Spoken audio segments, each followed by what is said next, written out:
Demain, c'est le 8 mars, n'est-ce pas? Oui, oui, Vous avez prévu quoi pour demain? le défilé. Juste le défilé. On va aller au défilé et après on va aller à la fête. On va fêter. Et qu'est-ce que vous fêtez exactement demain? La fête de la femme. Oui, mais la femme fête donc quoi? C'est ce que je demande. La femme fête quoi demain? C'est quoi le thème pour cette année? C'est quoi des enfants autistes? C'est un truc de ce genre. Ça veut dire que si je comprends bien ce que vous avez retenu, c'est qu'après le défilé, vous allez partir fêter parce que c'est la fête de la femme. Le Notre thème, fête c'est ou c'est quoi de les enfants autistes. autiste. Euh, En réalité, c'est ça le problème de beaucoup de femmes. C'est que cette journée est destinée comme une journée où les femmes sont censées aller faire des mouvements, les fêtes dans partout, partout. Ce qui est déjà hors norme. Vous voyez?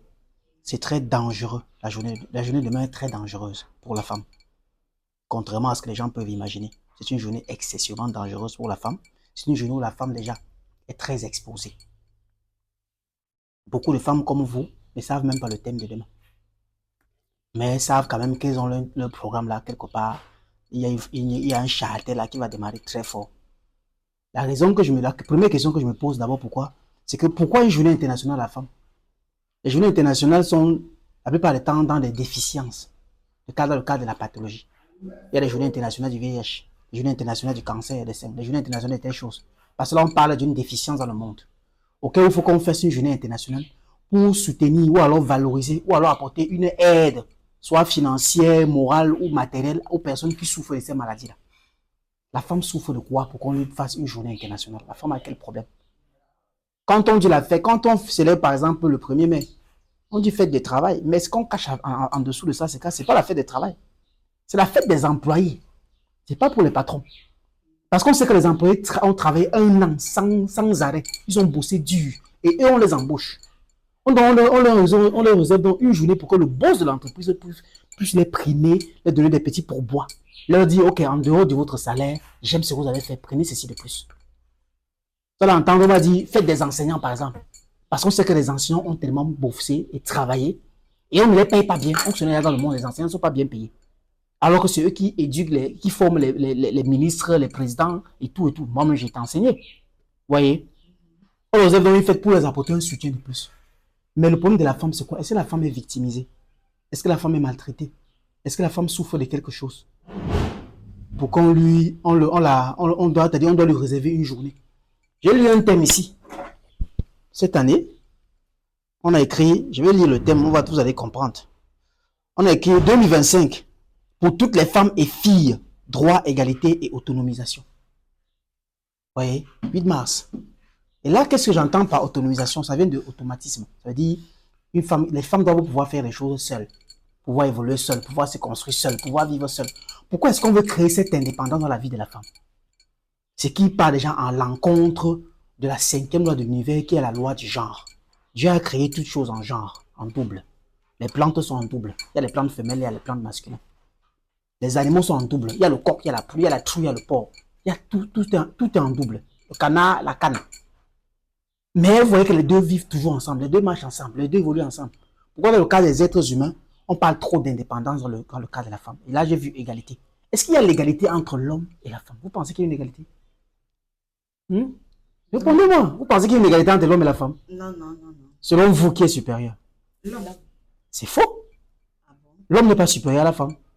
L'homme est peut-être supérieur à la femme dans le cadre physique, comme vous pensez, mais Mais la ils sont femme est... complémentaires. Non, même pas des complémentaires. Elles ne sont pas complémentaires. La femme est supérieure à l'homme Dans quel domaine? dans le cadre spirituel. C'est l'esprit qui vivifie. On ne peut pas parler de l'être humain sans parler de la spiritualité, sans parler des choses spirituelles. Parce qu'en réalité, ce que les gens bafouent aujourd'hui, c'est que l'aspect spirituel de la chose est très important. Vous voyez, la femme est plus puissante que l'homme. La femme est le divin. La femme, ce n'est pas un être public. La femme, c'est un être secret, parce que Dieu, c'est le secret. Dieu, c'est une chose qu'on cache. Dieu est dans le silence, dans le secret, parce qu'il est tellement puissant. C'est comme ça que la femme est. La femme n'est pas un être public, on va la voir devant en train de marcher partout, partout, boire les vins, faire des fêtes. Elle perd sa dignité, elle perd sa puissance de femme.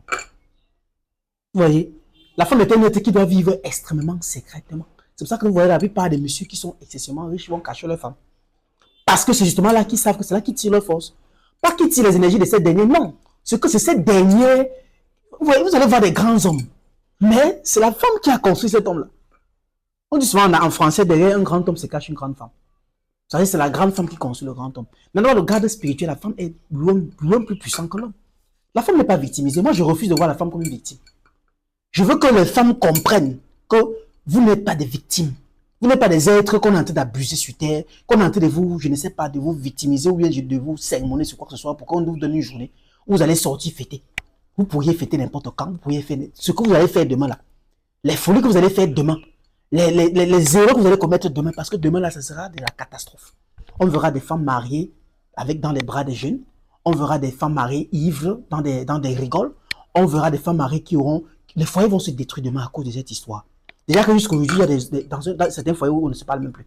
C'est parce que l'homme n'a pas offert le pain de 8 mars. Mais je veux que les femmes prennent conscience dans le cadre spirituel.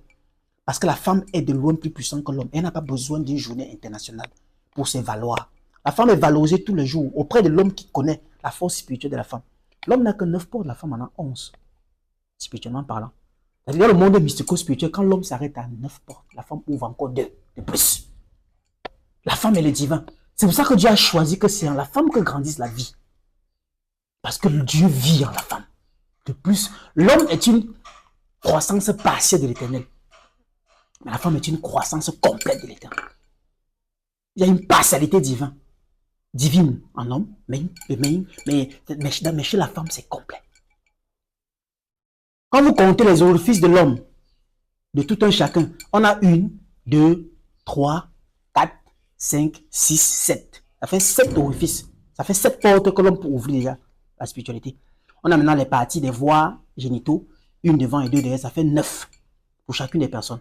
Mais la femme en a 11. Pourquoi la femme en a 11? Parce qu'au lieu des 2 là, elle a d'abord un autre orifice des urines. Ça fait 10. Maintenant, quand une femme, quand une fille, parce que la femme, lorsqu'elle accouche, elle n'est plus femme, elle devient une mère. Et à chaque fois qu'une femme a donné vie, qu'elle a versé le sang, elle devient une mère. Il y a une autre porte spirituelle qui s'ouvre au niveau de son cœur. Seuls les spirituels peuvent voir. Nous connaissons ça dans le monde mystico-spirituel. Ça fait la 11e porte. C'est donc cette 11e porte qui lui permet d'accéder au divin. C'est pour ça que une femme qui prie, je vous assure, une femme qui, bon, on ne va pas dire prier, nous sommes en Afrique. Une femme qui médite, une femme qui déclare, sa déclaration est 2 fois plus puissante que celui de l'homme, que celle de l'homme. Parce que la femme est beaucoup plus proche de Dieu que l'homme. Vous voyez? Lorsqu'une femme est femme, elle a 10 portes déjà. C'est-à-dire que lorsqu'on accouche un homme, on accouche une fille. Les deux, l'homme a 9, la femme a 1. Donc déjà, même la naissance, la femme dépasse l'homme. Mais au moment qu'elle donne la vie, déjà, une autre porte s'ouvre au niveau de son cœur. Ça lui fait 11 portes. Dans le monde mystico-spirituel, quand l'homme arrive à un niveau où il atteint son 9e chiffre, il s'arrête, il ne peut plus continuer. La femme doit ouvrir encore 2 autres portes. C'est la femme qui tire son mari vers l'élévation. La femme n'est pas l'être à vulgariser. La femme est un être à conserver, à concevoir, à protéger, à prendre soin, à combler. Il ne faudrait pas que les femmes soient vues aujourd'hui comme les gens veulent donner cette image qu'on veut donner à la femme.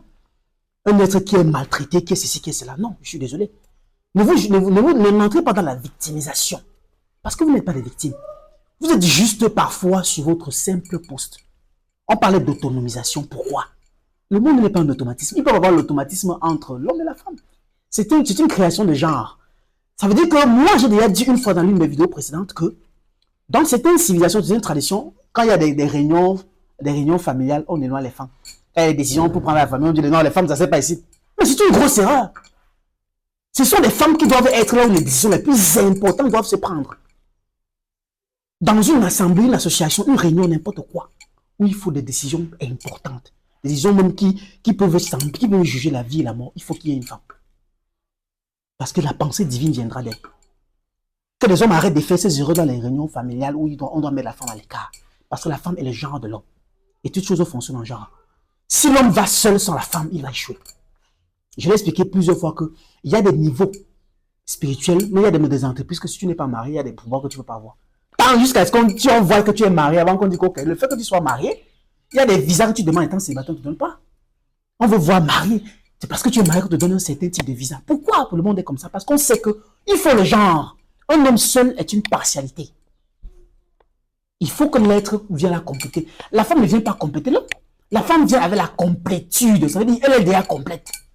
Elle vient aider son mari. Vous voyez? Donc, il ne faudrait pas que les femmes rentrent dans ce cadre-là. Demain, c'est une journée où vous n'avez pas besoin de faire toute cette folie-là. Demain, c'est une journée typiquement spirituelle. Puisque ça vous est dédié. Ok, on ne refuse pas. Et que le monde entier en crie sur tous les toits que c'est votre journée.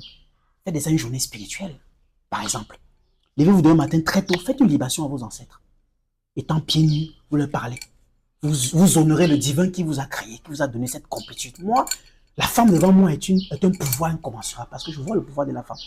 Les gens ne peuvent pas savoir. Et quand vous allez dans des villages, des communautés, vous voyez que ce sont des sages, des vieux sages qui parleront de la femme. La femme n'est pas une chose à chaudifier. Vous voyez? Alors, demain, c'est une journée spirituelle pour vous. Faites votre libation le matin. Faites votre bain de sel le matin. Après le bain de sel, allez faire votre libation. Honorez le divin. Prenez la terre de cette libation-là. Refaites le bain encore le soir. Nettoyez votre maison demain. Demain, rédigez vos projets pour l'année. Parce que déjà, Mars, pourquoi Mars? Parce il faut qu'on vienne dans le cadre des choses. En Afrique, l'année commence en mars. Donc, c'est une nouvelle année qui commence aujourd'hui dans le cadre mystico-spirituel africain. Et c'est un moment pour vous de construire votre année. Si on vous donne des interdits, des choses sur des janvier, c'est parce qu'on est impacté par la loi du monde. Mais l'année commence en mars. Alors, vous êtes à la nouvelle an. Ce soir, toutes les femmes qui écoutent cette vidéo, que d'aller pavaner demain avant d'aller boire vos biens, je ne refuse pas de prendre, d'être heureuse. Mais je vous dis que conscientisez-vous toujours à ce qui est sérieux et bien pour vous que des futilités. Avant d'aller demain faire des folies et faire n'importe quoi, n'importe où, sans circonstance, sans même importance, sans même savoir ce que vous faites. Ce soir-ci, achetez-moi un stylo bleu, cherchez-moi un format. Ou deux. Rédigez les destructions de tout ce qui vous dérange dans votre vie. Déclarez que vous, sur un format, vous déclarez que vous détruisez tout le mal qui vous dérange dans votre vie, dans la vie de votre conjoint si vous êtes marié, et dans la vie de votre descendance. Mettez leur nom parce que vous avez le pouvoir aujourd'hui. L'année commence par vous. Une année commence en mars en Afrique, directement le 8, on a la fête qui honorait les femmes. C'est parce que le monde commence par la femme. Laissez les histoires, les balivernes des écrits qu'on a créé l'homme a pris la côte pour créer la femme. Je suis désolé. Et rédigez-vous, détruisez tout ce qu'il y a de mal dans votre vie. Maintenant, prenez un deuxième format, faites un format de vœux. Écrivez vos vœux dessus pour cette année, ce soir-ci, avec un stylo bleu. Vous méditez sur le stylo. Que ce que je vais écrire demain avec ce stylo soit accompli. Au nom de l'Éternel qui m'a créé. Vous déposez ça sur le thé de votre vie, vous dormez, vous levez à 5 quand vous écrivez tout ceci. Un format pour vous écrivez tout ce que vous détruisez dans votre vie, le vie de votre conjoint, le vie de vos enfants, vous mettez le nom. L'autre deuxième format, vous rédigez maintenant vos vœux pour l'année. Cette année, je déclare que pas la prière, je déclare que je reçois mon voyage, je reçois mon accouchement. Vous avez des problèmes, les femmes. Vous n'avez pas les problèmes de bière quand même. Vous êtes à une bière près, ou bien les histoires de bad, vous n'avez pas besoin de danser. Vous avez des sérieux problèmes. Beaucoup d'entre vous aujourd'hui, vous n'accouchez plus. Votre vie est où? Vous n'êtes pas marié. Vous n'avez pas un bon conjoint. Vous avez l'esprit de rejet. Vous n'accouchez pas. Vous n'avez rien. Mais voilà les problèmes de votre vie, vous n'êtes même pas en santé. Beaucoup d'entre vous n'arrivent même pas à vivre une vie meilleure. Que de prendre vos petites économies de même pour aller fêter et boire des bières ou aller acheter un pain qui ne vous sert à rien. Concentrez cela sur votre vie spirituelle. Et demain, après avoir fait ça, rédigez les vœux pour cette année nouvelle qui commence. Et faites le bain le matin après avoir rédigé. Vous faites le bain de sel en lisant les formats, les deux formats. Et demain, c'est une transcendance. Vous finissez de lire les deux formats, faire le bain, vous partez maintenant faire la libation, vous prenez la tête de la libation. Vous revenez le soir, vous refaites le bain de sel encore en lisant les deux formats. Mais vous allez même bouger le soir, vous allez brûler les formats après. Vous déclarez que bon voilà, tous mes vœux sont partis. L'Éternel a pris. Et le bain du soir, vous mettez la terre de la libation, vous avez pris le matin à l'intérieur dans le seau. Mais c'est une petite partie, l'autre partie, vous gardez. Vous lavez avec. Voilà votre 8 mars. Laissez que vos copines aillent maintenant, dimanche, achetez une dimanche, achetez votre bonne bouteille de bain, buvez. Vous pourriez fêter dimanche parce que vous fêtez votre réussite. La réussite de votre rituel, tout est ritualisé. La réussite de votre renaissance. Vous allez maintenant boire dimanche avec joie. Parce que vous savez ce que vous avez accompli samedi. Vous allez boire le lendemain. Donc le 9 mars sera votre jour. Et c'est le 9e jour. Le 9e jour signifie quoi dans le monde mystico-spirituel? C'est la fin d'un cycle. Vous fêterez donc le 9e jour en signe de dire, ok, j'ai tout accompli hier qui était le 8e jour. Et c'est ainsi que le rituel réellement du 8 mars devrait se passer. Évitez les balivernes et compagnie. Était Luminendia, allume ton cerveau. Ce message à toutes les femmes du monde qui m'écoutent pour vous dire, vous êtes beaucoup plus précieuses que ce que vous pensez. Mais je veux que vous appreniez à vous connaître. Parce que l'armée qui se fonde dans l'air du verseau n'est pas l'armée même des hommes.